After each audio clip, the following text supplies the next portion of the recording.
हे अर्जुन, हम और तुम ये शरीर नहीं हैं। हम तो इन शरीर के अंदर रहने वाली आत्माएं हैं।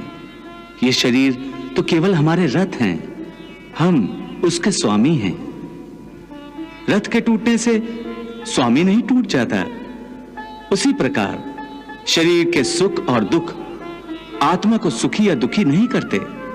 यदि हम आत्मा हैं, तो फिर ये सुख दुख का आभास हमारी आत्मा को क्यों होता है? ये सुख दुख का आभास आत्मा को नहीं होता, केवल शरीर को होता है।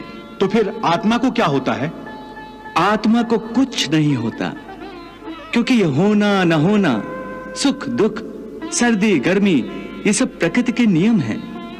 आत्मा तो अविनाशी परमात्मा का अंश है, इसलिए आत्मा प्रकृति की सीमा से बाहर है।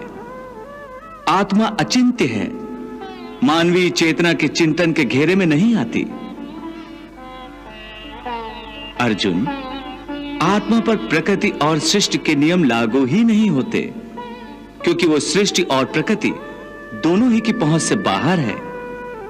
जैसे एक चिंगारी अग्नि का ही अंश होती है, वैसे ही आत्मा परमात्मा का ही अंश होता है। इसलिए वो नित्य, अजन्मा, सनातन और सर्वव्यापी है, स्थिर रहने वाला और अचल है। हे पार्थ, आत्मा को न कोई शस्त्र काट सकता है, न उसे अग्नि जला सकती है, इसको जल नहीं गला सकता, न इसे वायु ही सुखा सकती है। हे अर्जुन, ये सब समझकर तुम्हें ना किसी के मरने का शोक मनाना चाहिए और ना किसी के ना मरने की खुशी का प्रदर्शन करना चाहिए।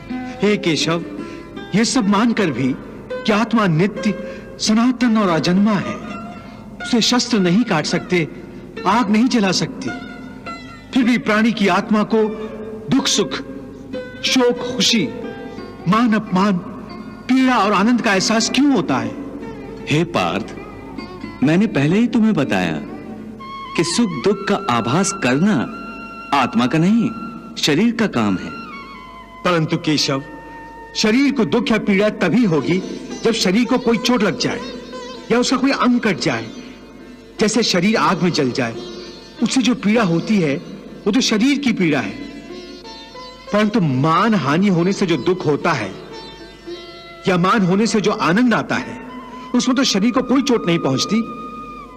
वो मान हानि का दुख, वो अपकीर्ति की पीड़ा तो आत्मा को ही होती है ना?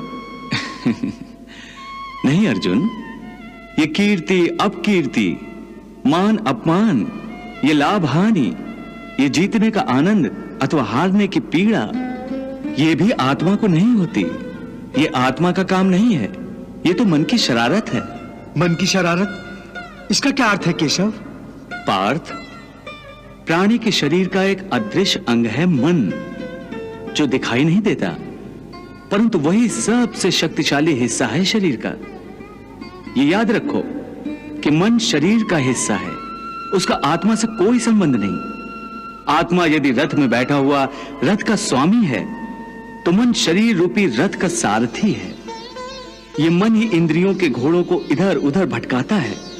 कभी यौवन के आवेश में यही चंचल मन मनुष्य को इस भ्रम में डाल देता है कि वो सर्वशक्तिमान है, वो सब कुछ कर सकता है, वो यहां का राजा है, जिसके आगे हर कोई झुक जाने पर विवश है और जिसे हर कोई प्रणाम करता है। जिस तरह दीपक की बाती को दीपक तले छुपा अंधेरा दिखाई नहीं देता, उसी तरह जवानी को उसके पीछे छुपा बुढ़ापा और कमजोरी दिखाई नहीं देती। परंतु जब शरीर के दीपक में यौवन शक्ति का घी जल जल कर समाप्त होने लगता है और दीपक तले छुपा अंधेरा बढ़ने लगता है, तो मनुष्य घबराकर चिल्लाने लगता है, मैं बीमार हूं। ये रोने का नाटक भी मन ही करता है।